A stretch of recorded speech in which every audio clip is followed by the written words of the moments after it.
Welcome to the DDPS seminar, everyone. Before we introduce our invited speaker, let's go over some rules and logistics. First of all, please mute yourself during the talk. But if you have questions, you can unmute and ask questions or use chat room to post your questions so that we can address them in Q&A session at the end. Second, today's DDPS seminar is open to external audiences. Therefore, no classified discussion is allowed, so please watch out. Finally, the talk today will be recorded and uploaded in our YouTube channel. All right, that's about it. Now, let me briefly introduce our speaker today. It is an honor to host Jingwei Hu, who is a professor in the Department of Applied Mathematics at the University of Washington. She also holds an adjunct professorship in the William Boeing Department of Aeronautics and Astronautics. Dr. Hu earned her PhD from the University of Wisconsin-Madison in 2011 and was a postdoctoral fellow at the University of Texas, Austin from 2011 to 2014. Prior to joining University of Washington in 2021, she held positions as an assistant and later as an associate professor at Purdue University. Her research primarily focuses on developing efficient structure-preserving numerical methods for multiscale kinetic equations applied to various science and engineering fields. Today, Jingwei will talk about very exciting topic, structure preserving particle method for collisional plasma. Well, before I pass the baton to her, let me ask a somewhat informal question, if it is okay with you, Jingwei. Yep. Okay, cool. Nothing special. How did you get into this applied math, computational science field? What drove you into this field? What brought me, Yeah. my bachelor degree is in computational mathematics, so it's already kind of along that line, right? And then I decided to come to the US for PhD, and since then I have been working on the kinetic theory and the numerical simulation of kinetic problems. So, and now this plasma is a really exciting application field of kinetic theory. So so when you were young, you were already math oriented, science oriented, I guess. I would say math. Math. Okay. Okay. All right. But now it's more, it's I guess it's more science oriented, right? It's science driven. Science driven. Using mathematical tools. Yeah. Well, yeah, engineering and science, that's engineering and science. I mean the real problem that's bring us to, Well, thank you. Well, the stage is yours. Okay, thank you, Yang-Su, for the kind invitation and the introduction. Thanks everyone for coming. So I don't really see the participants list and also the chat box. So if you have any questions during my talk, just feel free to interrupt me. So I realize this is a data-driven seminar.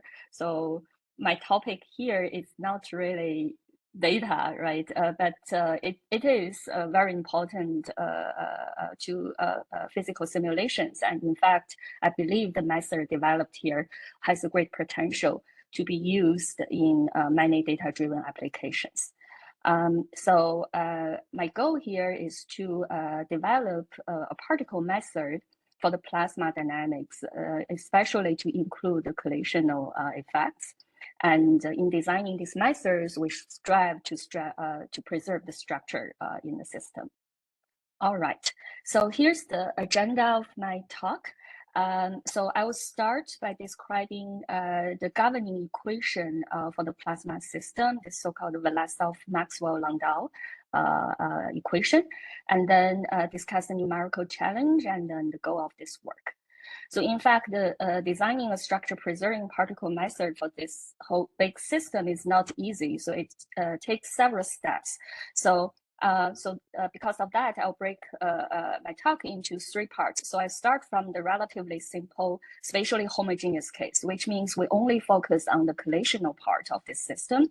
And then we'll combine that, generalize that to the full spatially inhomogeneous case to get a particle method. But with that, it's not the end of the story, right? Once we have the particle system, we still need to do time matching. So time discretization turns out to be super important also to preserve the overall structure. So the third part will concern the time discretization. And then I'll show some numerical results and give some conclusions. All right. I believe in this audience, perhaps I don't really need this introduction slide, but let me just quickly describe what is plasma, right? So plasma is the fourth state of matter. You can view it like a system of many particles. System of a large number of particles, but these particles are charged particles, such as ions and electrons. You can find plasmas in nature, they are abundant, but you can also create them artificially by heating a neutral gas, right, and all subjecting it to a strong electromagnetic field. Study of plasma is very important these days, and because they have the huge potential for the design of energy generation devices such as fusion reactors. Okay, so we are interested in describing the kinetic description of plasmas. So here, a model that is often regarded as the first principle of physics is this so-called Vlasov-Maxwell-Landau equation. So the basic unknown here is F, which is I'm showing here only the single species model. Of course, the full model can be multi-species. So here F is describes the electron distribution and depends on time t, position x, and velocity v. So F lives in the 6-dimensional phase space. So the left-hand side of this equation, we have the transport term, and we have the forcing term, which is Lorentz force. And here this E and the B are the electric and the magnetic fields. These can be given externally or determined self-consistently via the Maxwell equations. When I say self-consistently, because the Maxwell equations and the kinetic equations are actually coupled, because we have this J and rho in the Maxwell equations. These are the current density and charge density, which are the moments of F, right, which is obtained from the Vlasov equation. And finally, the right-hand side of this equation describes the collision effects in the system. And this Q is a so-called Landau collision operator. As we will see in more detail in next slide, this is a nonlinear integral differential operator that models the Coulomb collisions between charged particles. And you can derive this operator from the Boltzmann collision operator. So Boltzmann operator describes the neutral gas collisions, but here for plasma, since particles are charged, so one need to consider this discreasing limit when all the collisions, the scattering angle becomes 0. Okay, so since my talk, the major part of this work concerns about the collision, so I need to dive into a bit detail on this operator. So as we see on the screen, so this Q, the Landau collision operator, is an integral differential operator. And it's nonlinear because we see 2F here, so it's actually a quadratic operator. And A here is a matrix. The kernel is a semi-positive definite matrix given by this form, where this gamma is a parameter that ranges from -3 to 1. In particular, gamma equal to -3 describes the Coulomb collisions. Right, so as it's written, you see this operator, in fact, only acts in the velocity space. Which means the time variable and the spatial variable x just act like parameters. If this formulation looks too complicated, in fact, another way to view it is to break it into a clear gain part and loss part. So here, if we focus on the gain term, and we see the integral is with respect to V star, so it can pull out this gradient F, and then define the rest by this A sub F, which is a matrix. Then you see this gain term is nothing but a variable coefficient diffusion term. And similarly, for the loss term, if we factor out this F, which is independent of the integral, and call the rest this little f, which little a sub f, which is actually a vector, then you see this loss term is a drift term, right, or convection term. So due to this structure, a Landau operator is often also called the Fokker-Planck operator because you see it's just a diffusion, a convection diffusion operator. And another equivalent way of writing this Landau operator, in fact, which is also super important for our later method development, is this so-called log form. So this one on the bottom of the screen is exactly equivalent to the top one. As we see, if we take the gradient of log f, we get grad f divided by f. That cancels with one f here, which gives me the gain term here.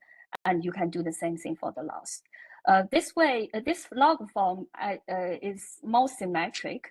And in fact, based on that, one can easily derive a weak form from which all the nice properties of this, this operator follows.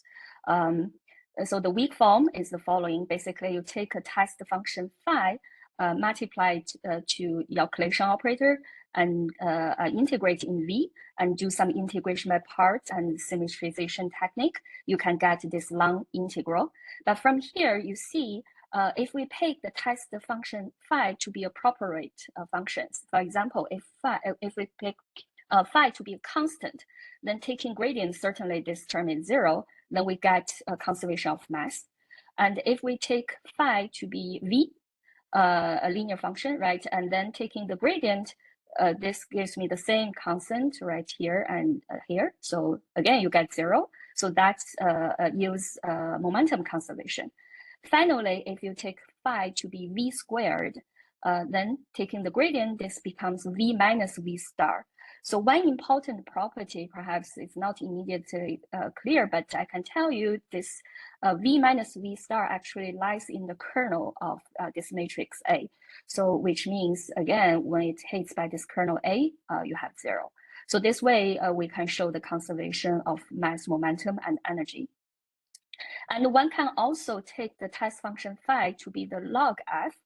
Then we have another same term here. And since the matrix A is semi-positive definite, then we know the entire thing is always less than or equal to 0. And with a bit more work, you can show that this equality sign is obtained if and only if the distribution function f itself becomes a Gaussian or Maxwell-Boltzmann distribution.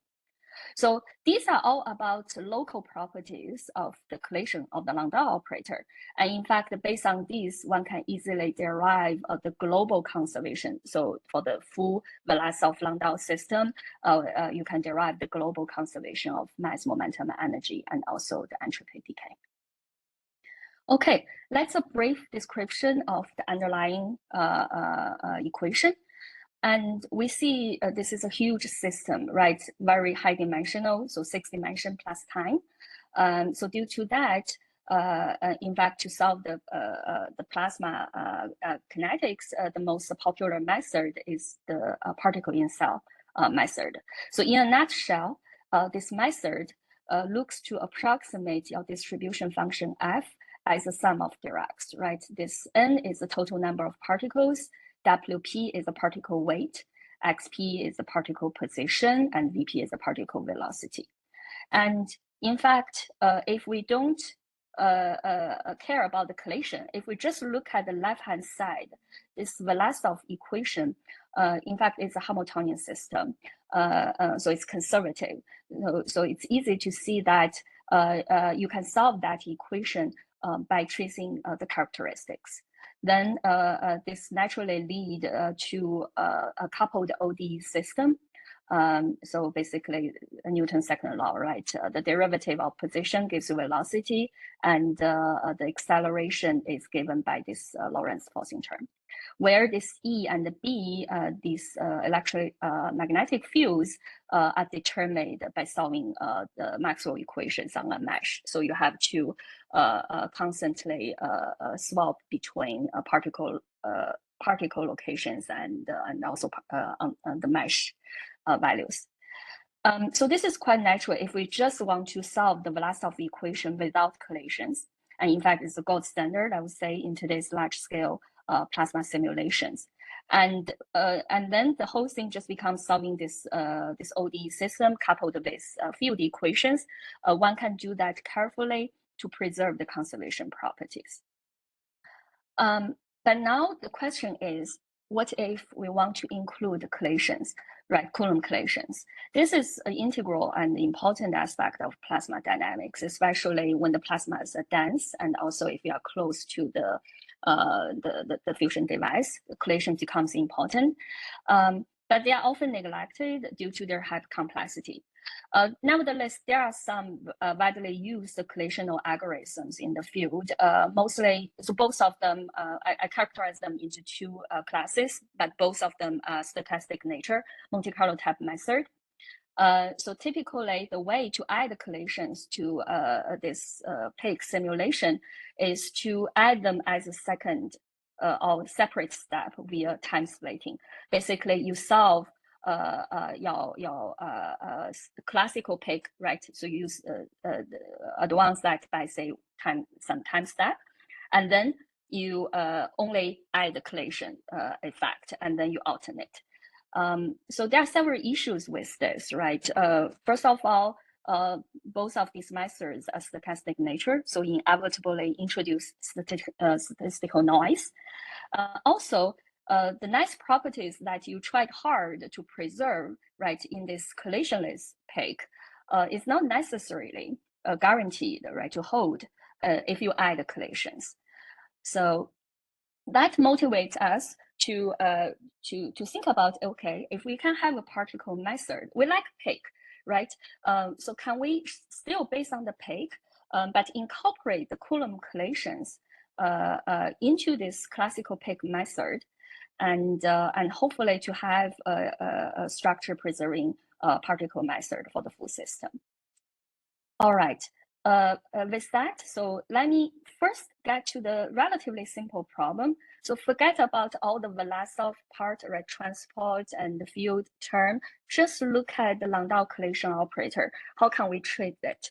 For that, I want to digress a bit, just to start with simplest possible particle method that people use to solve the linear transport equation, and hopefully we can that can inspire some ideas.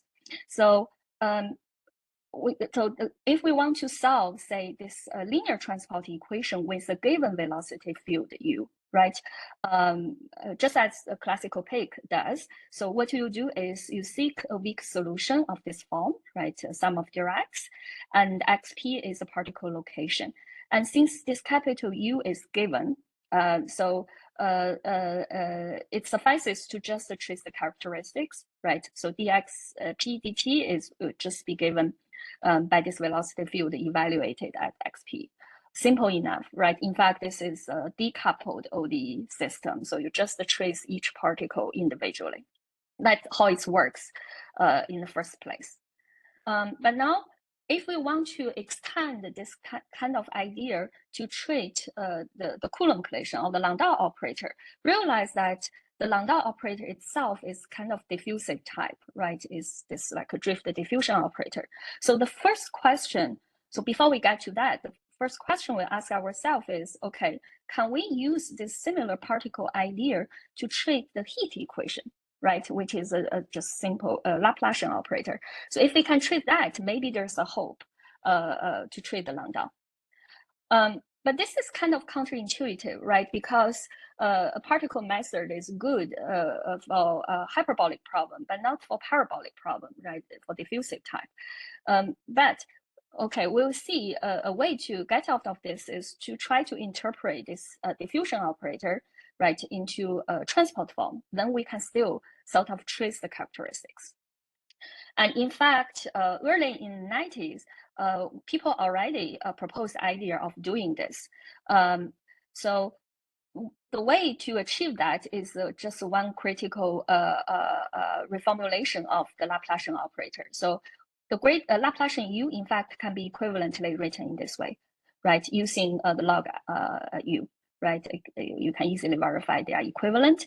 But formally, you see, once we write it in this way, this is a transport equation. It's just your velocity field is nonlinear. It depends on your solution, right? It's given by negative grad log U. So this can already give us some sort of idea of how to use particles. But one more thing we need to resolve is, since U, the solution itself, is approximated by a sum of Diracs, so log of U is not well defined, right? So you have to smooth it or regularize it. So a natural way to do it is just to pick some kernel. Generally, you can, for example, you can pick Gaussian kernel to modify your delta function, right? And then this U sub epsilon is well defined. Then you can take the log and you can take the gradient, and that gives you a well defined velocity field.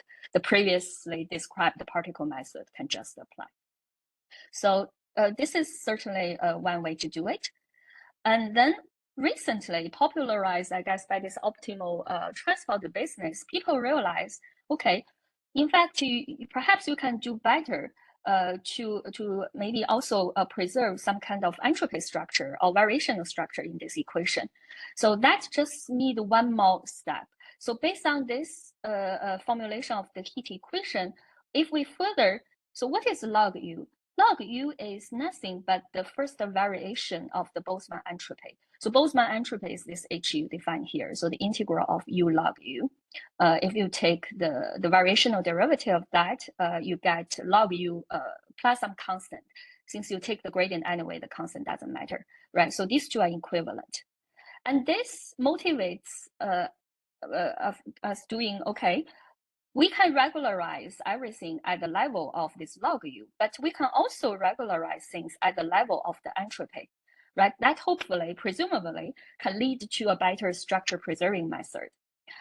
So if we regularize this H, namely we get into this log U in the definition of the entropy, then we have H regularized the entropy and taking the variation of that, and then the gradient that also defines velocity field.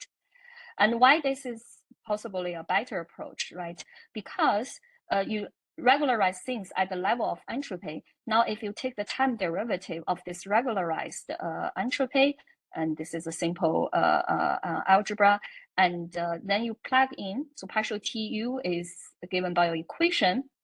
Now is a regularized H appear here. Now, if I do integration by parts, I have this nice quantity, which is always less than or equal to 0. So in fact, this suggests that, that if we regularize things at this level, at the entropy level, we may preserve the entropy structure. Okay, now we know how to deal the heat equation. And if we go back to the Landau operator, luckily, we are not so off, right? So far away from it. Remember, the Landau operator has this log formulation, and that has 2f here, but 1f does not depend on the integral, so you can put it out. That exactly gives me this nice transport formulation of this operator. And for the velocity field, it also has this log f, same as the heat equation, right? So then why not we do the same thing? So if we regularize, again here in this context, it's the same entropy, it's the Boltzmann entropy. So if we regularize this H, and then taking the first variation and taking the derivative, the gradient, that gives me a regularized velocity field. Right, so this is the basis of how to treat this Landau operator in a particle formulation. And now, if you're curious about how this works, so basically we go back to this particle approximation of f. Then you substitute this f. into your velocity field, regularize the velocity field, we can easily get this nice particle form for the velocity field. Okay, so that is how we do the spatially homogeneous Landau equation. If we get back to the full system, let's see if we can use that method directly, or there are any new additional difficulties.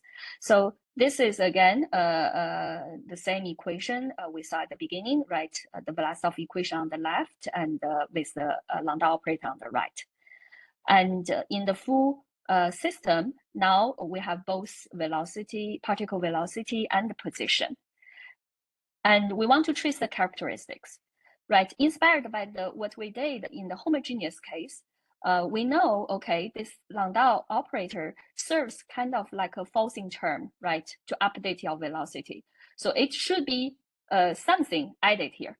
However, once we get to this spatially inhomogeneous case, we don't see immediate generalization of that, because now everything depends on the physical variable, and the XP and VP, they are a pair, right, associated to one particle. So it's not clear how to regularize this spatially dependent Landau operator in this setup. So it took us some time to realize, okay, in order to adopt that idea to this full system, the spatially inhomogeneous case, we have to do some further work. So basically, based on our original true Landau operator, we need to introduce some regularization in the physical space as well. So here, this SH is a kernel I use in the physical space. And then, since the original Landau operator is spatially, how to say, so X is like a variable, right? Everywhere it's evaluated at the same X, but that is not compatible with this particle formulation. So we have to assign a new particle location here. So basically here we insert X star and then do additional integral in X star. And the corresponding entropy functional in this case, with the presence of the physical variable, is actually a double integral of the Boltzmann entropy, where you regularize this distribution function with both one kernel in the velocity space and one kernel in the physical space. So this is like a double convolution. And basically the idea here is, okay, we cannot allow, so it's impossible to find two particles with the same physical location, right, same position. So we have to first, at a spatial point X, we have to first localize particles to a neighborhood of this X, and then within this neighborhood, delocalize the physical space, right, to allow all the particles to collide, to influence each other. And regarding the type of the kernels, since later on we want to use this in conjunction of the classical pick, it's natural to pick the kernel in the physical space to be the B-spline, which is a commonly used kernel there. For one thing, yeah, just be consistent with that. And also, since B-spline is locally, compactly supported, which can presumably save some computational costs later on when we compute the velocity field. And for this velocity space kernel, you can either use B-spline or Gaussian kernel. Okay, now everything is set. I want to like put up this slide, right, to write down the formula in case you are interested.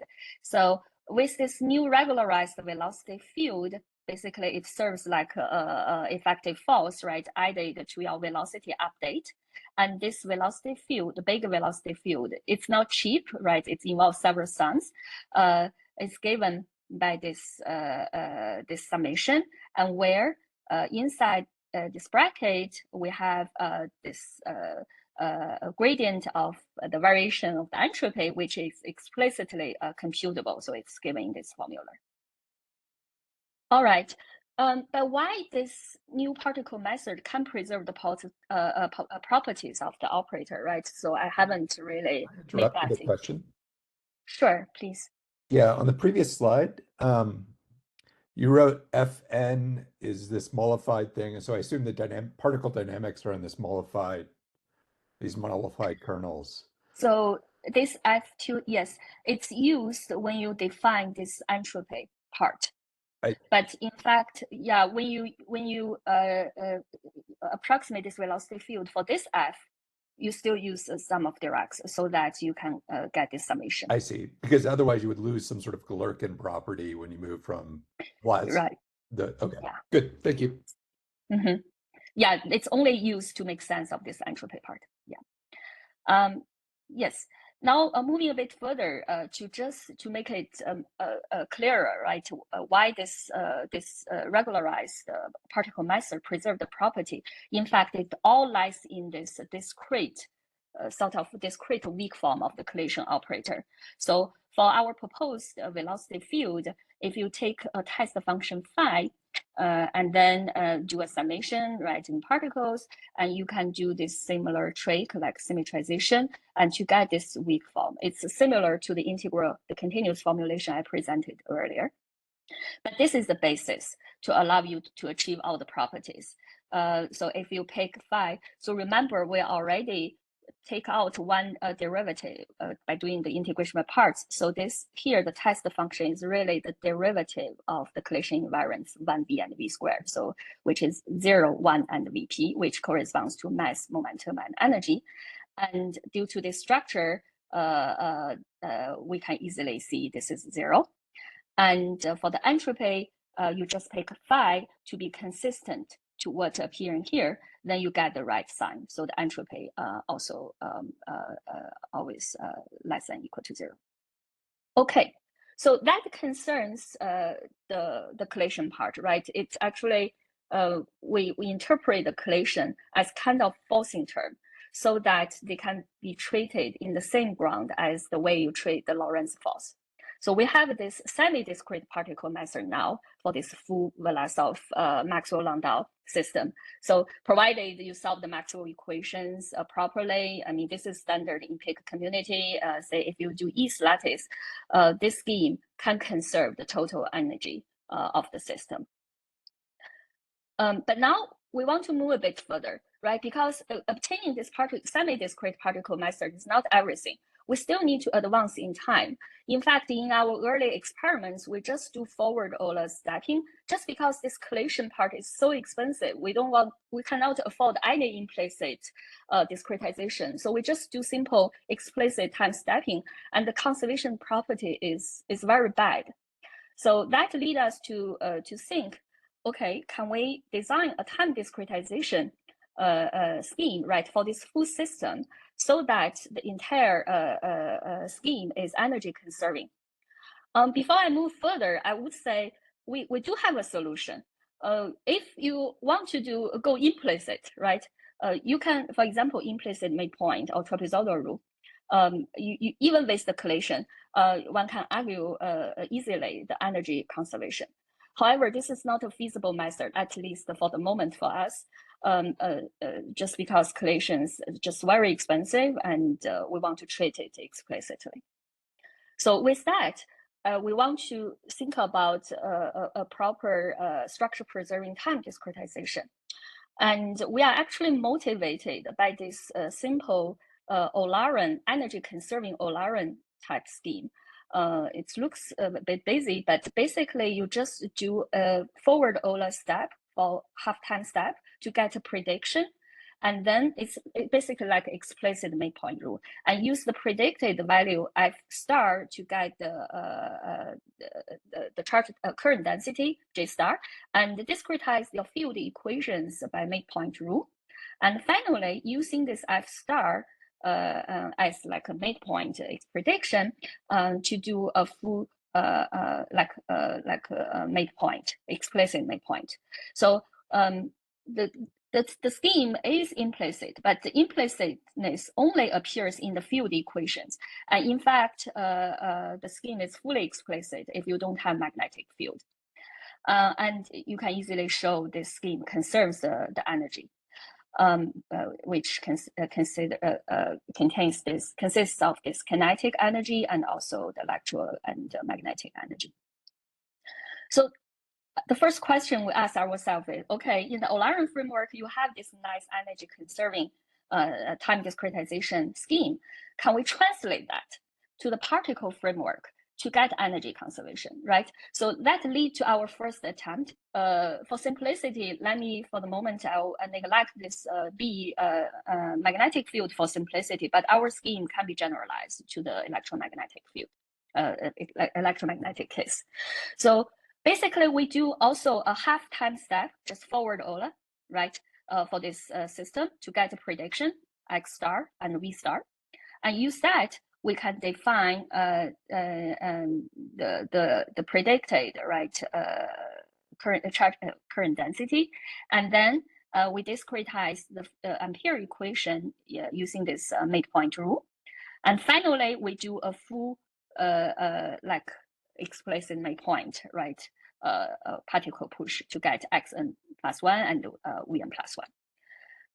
But however, life is not that good, right? So it's not that easy. Once we do this simple translation, we realize we don't really get energy conservation, but we are not too far off. So this slide is a bit busy, but let me work with you. So basically, you take the last line of your scheme and do the difference of Vn plus 1 and Vn, and dot product that with Vp star, which is a predicted value at half time step. And then use your scheme, plug everything here. And here comes the important step. Because the way we treat our collisions is structure preserving, conserves energy, right? Remember the previous weak form we satisfy. So once you dot product this V with your velocity field with your collision term, you get 0. So this term does not give you any trouble. And then for the rest, it's a standard calculation. So you plug in the formula for this electric field using this kernel on the mesh, and it's a simple algebra. And finally, this leads you to this nice form, right? You see, this is just a difference of the electric energy over 2 time step. However, if you look at where we start with, so this one is not quite what we like. If this can be equal to the difference of the kinetic energy, then combining everything, we just get energy, total energy conservation, right? And this motivates us to do a further prediction, right? So we still based on this scheme, but however, we do a further prediction on this Vn plus 1 as little as possible, such that we can satisfy this inequality. So that gives us this proposed scheme. I skipped some detail, but basically you solve an optimization problem with the constraint like this. So you find this Vp n plus 1 as close as possible in L2 norm to this Vp dagger. So Vp dagger is what we obtained by the previous simple translation of the O'Laren scheme. And then we correct that with this factor gamma. And you can verify such obtained Vn plus 1 satisfy this local equality that we need on the particle level. But of course, whenever we do some correction, even though here you see the nice thing about it is we correct this at the particle level. We don't correct it at the global level. So that is, in fact, an important property. But you may also ask, when you correct this in a brute force way, can you still guarantee the accuracy, right? Because without this correction, we know this is second order time discretization. And with the correction, can you make sure this correction does not affect the overall accuracy? That's an important question we need to address. Otherwise, this is not a viable approach, right? So in fact, we can show, so we can argue the magnitude of this correction to the following. So we want to show, because the overall scheme is second order in time, so we want to argue this correction is just not too far away from 1, right, up to order delta t cube. And looking at this correction formula, clearly Vp dagger difference between Vp dagger and Vpn, since this is just simple one-step advancement. So their difference is order delta t. We don't do anything sophisticated on that.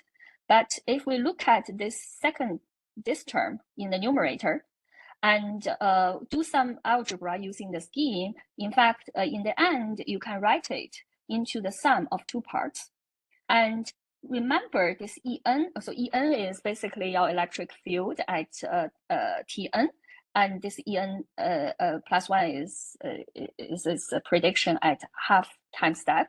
So their difference is order delta t, right?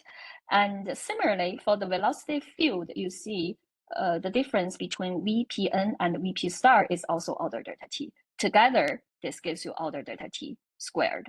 And then combined with order delta t, you see the overall correction is only order delta t cube perturbation to 1. And I should mention, so this correction is certainly done at the individual particle level. And in practice, we found that this value gamma can become imaginary for some particles. So for those particles, no correction is made. So we just set this gamma to be 1. So in order to not break the overall accuracy of the scheme. So this is already a good step. In fact, we are not quite satisfied with this order delta t cube perturbation. We wonder if we can do better, if we can make that even smaller. And in fact, we were able to do it. And the detail is not that important. All we need to do is to insert some additional lines to this scheme to do a further correction on the electric field.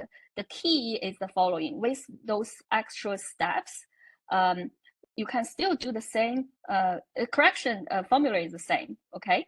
But now if you get into this first term in the numerator, you see it becomes the following, where this right part, right, this E star star is in fact a predictive value at half time step of the electric field. Then basically this gives you a better accuracy, it's order delta t squared. And similarly, we can boost the accuracy for the collision part also to a delta t squared. Together, we boost this correction term to order delta t to the power 4. And due to the time constraint, I don't want to discuss the electromagnetic field, but in our paper, we do have this scheme written down. And the full scheme is almost explicit. So the particle push part is explicit, except the field solve is implicit, similar as the O'Laren scheme. All right. So are you going to show that which paper you're talking about? Yes, I'm going to show some references in the end. Okay. Yes. So let me jump to the numerical results. I want to start with just some qualitative results because I guess searching the literature, not much results really about what happens if you add collision to your system. So the first one I want to show is this so-called Weibel instability. So we initialize the plasma in the following way. So the electric field is set to 0, and the magnetic field is very small, has a very small perturbation. And the physical domain, we choose 32 grid points. And in the velocity domain, I should mention, we don't need the mesh. We only need this mesh to determine the mollification parameter. So the actual code does not need mesh. And then we use this many particles per cell and to do the random sampling for initialization. And time step 0.1 simulated to 125 final time. So first of all, I'm going to show the result. This is a plot in the velocity domain because it's 1D, 2V without collision. So sorry, C is the collision strength. It should really be mu. So without collision, you start off with 2 Gaussians and you kind of reach this, like, how to say, metastable stability. And now let's see what happens if you add a tiny amount of collision. So in fact, in this non-dimensionalized framework, the collision strength is just like 10 to the power -4, so it's very small. But for that, we already see sort of a kind of different behavior, right? So the collision try to drive things in velocity space to a Gaussian distribution. And what if now we see if we further increase the collision, still very small. Now you see in the end, the distribution function just becomes a single Gaussian due to this H theorem, right? The entropy. All right. Finally, I want to show another example to showcase the effectiveness of this this time discretization for global energy conservation. So I pick here this two-stream instability test. It's 1D, 1D, and here I should say the collision part, we're not, just to save the computational cost, we are not really solving the Landau, we are solving a Fokker-Planck version of it, but it still preserves this conservation property. So this is the parameters, how it's set, and the time step 0.1 and the final time 15. So you see there are two beams in velocity domain as a standard and a little perturbation in the physical space. And here we compare with the Rayleigh without the magnetic field is just Boris scheme. So we compare with Boris scheme, and version 1 is our first version of the particle scheme where the correction perturbation is order delta T cubed. Version 2 is the improved version, which is supposed to give better conservation property, right? The perturbation is on the order of delta T to the power 4. And this one is it's just a phase space plot. Perhaps eyeball now, you don't see any differences, right, between all the versions. But I do want to highlight the collision effects in these tests. You see the first column is the standard one, the collisionless. You probably see that in many literature. But the second and to the last columns gives you the phase space plot with different collision strengths. Still very small, but you see that destroys that vortex structure gradually. And if we, for the same test case, we run it to a longer time, say time 50, you already see, so this is a collisionless case. We still have this vortex structure, but for this 0.004 collision strength, we almost see nothing, right? It becomes close to a Gaussian in the velocity domain. And if you check the evolution of the electric energy, this is how they looks like. So blue line is the collisionless case. And when you add the collision, actually, you see how this electric energy behaves. But again, at this level, all three methods perform almost the same. Now, if we really examine the total energy growth or behavior of your system, we see a difference. So the first row is the result of Boris corresponding to different collision strengths. So Boris is already considered to be very good, but we know it does not exactly conserve energy. As we see here, the total energy behaves like around 10 to the order -5 or 10 to the -4. And now if you look at our scheme, version 1, you see the energy can be kept like to the 10 to the -9 order, very small already. And if you use the improved version, it's further decreased to 10 to the -12 or 10 to the -11, basically close to machine precision. And we also check the number of problematic particles, which means this gamma correction becomes imaginary, and see how they behave. Version 1 is this top row, and version 2 is the second row. It's the number of problematic particles recorded over time. It's hard to see, but you can see the average problematic particle numbers in version 2 is certainly much fewer, right, than version 1, which is what we expected, right? We designed this improvement to reduce chance that gamma becoming imaginary.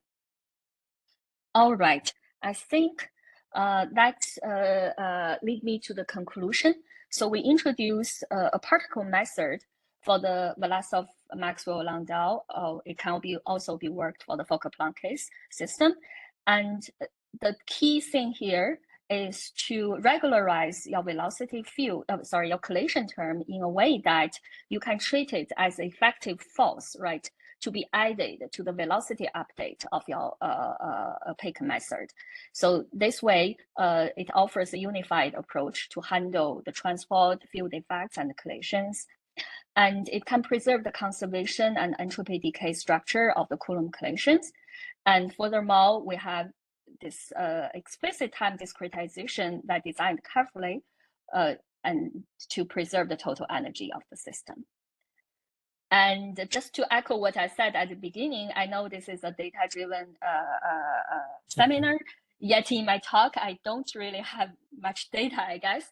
But I do want to say this particle method, right, is quite simple and flexible, and they are deterministic in nature, right? Everything is deterministic, apart from your initialization, which could be random. So basically, you just have this big ODE system that allows you to model the full plasma dynamics. So I think in this regard, this can be a very good, like a baseline method that can be used in the multi-query tasks, such as optimal control infusion problems, and that will be something to be considered, something interesting to be considered in the near future. So with that, I want to thank you for your attention. And finally, I show some references on this slide. So they are listed in this anti-chronological order. So basically, a couple years ago, we first come up with this idea for this homogeneous Landau. And it took us really some time to figure out how to do it in the spatially non-homogeneous case, which turns out to be non-trivial. And then very recently, we have this time discretization scheme. In this first one, we did not include the collision, and recently we realized the scheme can be adapted to also include the collision, so that you also treat the collision part fully explicitly, and then to achieve the overall energy conservation. So that'll be all for my talk. Thank you for your attention. Thank you so much for the nice talk. Very nice, very nice. Although it's not data driven, it's you at the end, you indeed show that how it can be beneficial to use the data driven method. Right. I think it's quite simple, right? In the end, it's just like ODE system and having all the facts embedded in the system, right? So you can, I think, based on that, it should be flexible enough to allow you to do some further tasks, right? I totally agree with you. Although I have to say the derivation was not simple.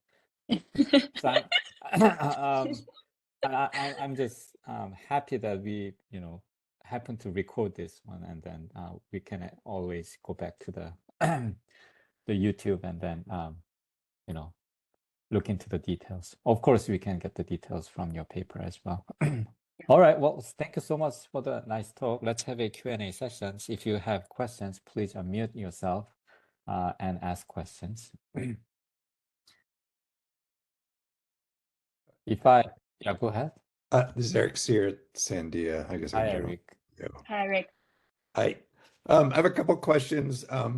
Is this gonna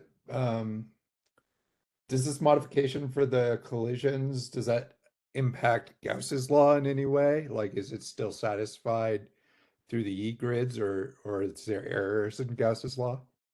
So the collision itself, I think the way we modify the collision does not affect the Gauss law. But when you discretize the system, since we want to achieve energy conservation, we actually solve the Ampere, use this Ampere formulation. So we don't strictly preserve Gauss law. So, I see. So like, one thing that people have told me in PIC is that like when you don't satisfy Gauss's law, it's like leaving little particles behind. And so then you have these things, and within a E-grid, there's no way to clean that out. And so do you have a sense for if that can be addressed? Yeah, I don't know exactly what you are referring to. So, Okay. but I think maybe just based on my basic understanding, I think the collision part is separate Okay. from that issue. So, Okay. And then I guess I wanted to ask, what is the sensitivity to the mollification parameter? yeah, it's tricky. It's tricky. I have to admit that. But now what we do is, yeah, we basically pick a sort of mesh, although we never need the mesh in the actual simulation, but we pick a mesh and that determines the grid size in velocity domain, and which gives us this epsilon, right, to be used in the mollification. But how to choose that and how to choose the number of particles per cell, I don't have a good way. But for the spatially homogeneous problem, because it's relatively simple, you only treat the collision. And if you do deterministic initialization, there I have a better idea of how to pick the mollification parameter. All right. Thank you. It was nice Mhm. talk. Thank you, Eric. Okay, Andreas, you want to unmute yourself and ask a question? Hi, very nice talk. I have a naive question. Maybe I misunderstood, but are you, what your scheme does is, are you effectively sacrificing momentum conservation for energy conservation, or are you conserving both momentum and energy? So there are several things, right? So concerning the collision part, we are not sacrificing anything. For the collision part, the way we treat the collision indeed conserves mass, momentum, and energy. It's only for this full system, when we want to add a time discretization, we don't have a way to preserve simultaneously momentum and energy. So we choose to preserve the energy. Thank you. Mm-hmm. Thank you, Andreas. Xenia, do you want to unmute and ask question? Hi, Jingwei. Thank you very much for the nice talk. Thank you. So I was wondering if when you use the log form for the collision operator, is that something that can also give you a benefit if you were to use a continuum kinetic method, not just a particle and cell, or is it primarily useful for particle and cell? That's a good question. So I think people are exploring, well, perhaps not for the Landau, but for Fokker-Planck, say Doherty operator, you can also write it with this log formulation. So I think formulating it that way offers alternative of viewing this operator as a transport type operator, right? So then if you are using O'Laren type method, you can use hyperbolic type solver to treat that problem. While if you view it like really like diffusion type operator, then what you use is, I guess, more parabolic type equations. So, but in the end, the behavior of Fokker-Planck or Landau operator is really like a combination of diffusion and advection, right? So it's a competition. So you have a diffusion, you also have convection. So it's hard to say which formulation. So either hyperbolic solver or parabolic solver. So which one is better? So I guess it's really depends on your specific setup. I Yeah. see. And also, I guess a related question, if you were to look at the Boltzmann operator, does the log form, can you put it into any sort of log form that would give you an advantage, or is that just too complicated to deal with? Sorry, you mean Boltzmann? Yeah, Oh, Boltzmann. yeah. So in fact, that's a great question in my mind for some time. I don't know how to adapt this idea to the Boltzmann case, because Landau operator naturally has this transport and this gradient, which allows you to formulate in that way. However, the Boltzmann operator is only integral operator, right? There's no gradient. Although recently in mathematical community, people try to interpret Boltzmann as a gradient flow. So I guess it's possible, technically speaking, but that gradient, that metric is very strange. I don't see a way to use it for numerical computation. So I don't know. Okay. It would be nice to have a deterministic particle, right? Analog of this for the Boltzmann. But at this point, I don't know how to do it. Okay. All right. Thank you. Mhm. Thank you, Zinia. Ichan, do you want to unmute and ask your question?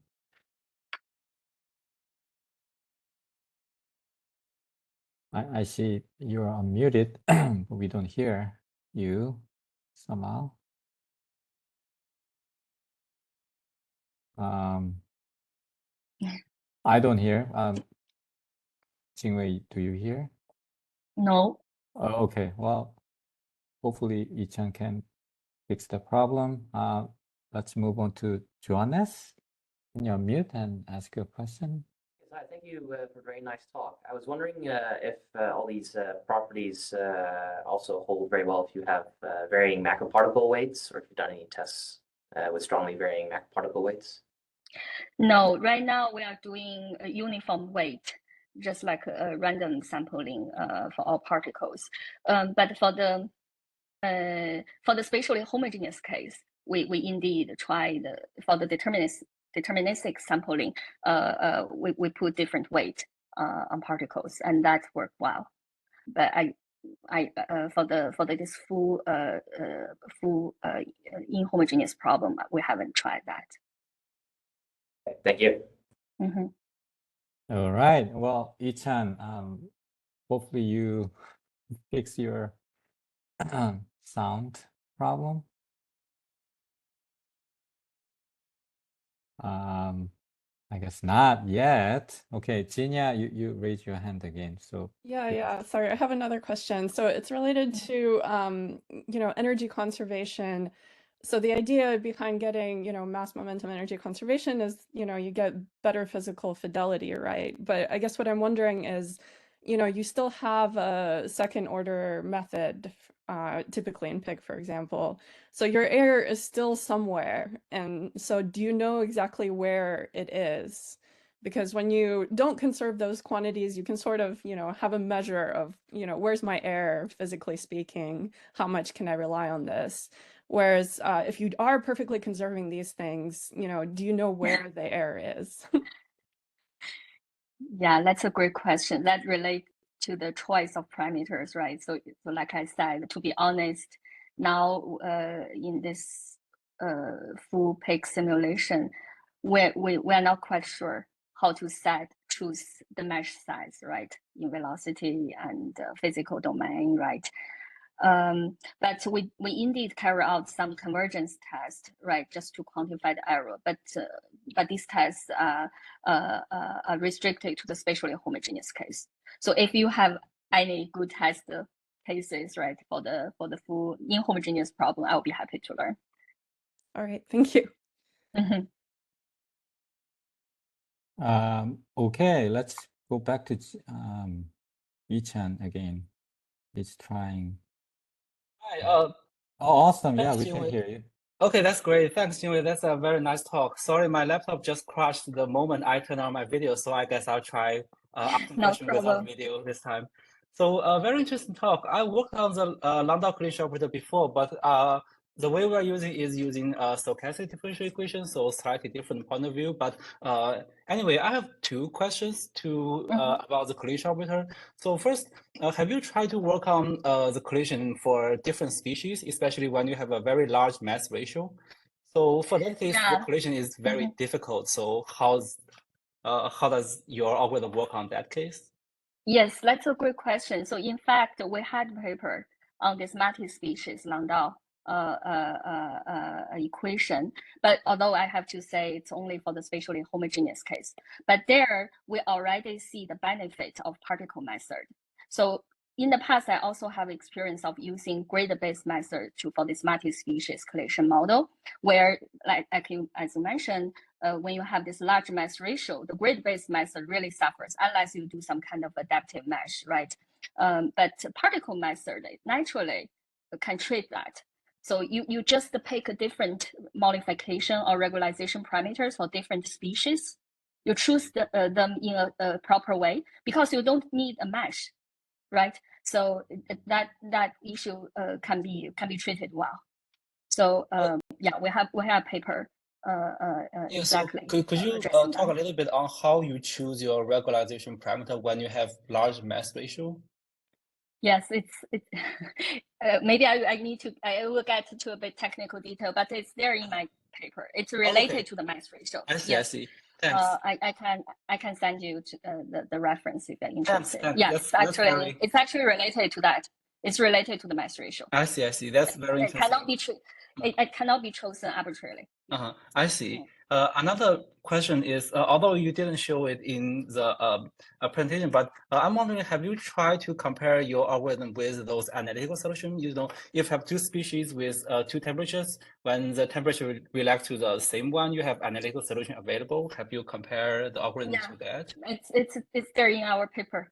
Okay, the okay, I see. species, I see. particle, yeah. I'll take a look. Thanks. Very nice talk. All right. Awesome. Well, I guess that's it for today, unless someone else has extra questions. 1, 2, 3. I guess no. Well, thank you, Jingwei, for the nice talk. Thank you, And Yansu. Thank you, yeah. everyone, for coming. Yeah, well, thank you. Do you mind you share the slide with me? No, I can send it to you. Okay, cool. Awesome. Well, Okay. that's it for today.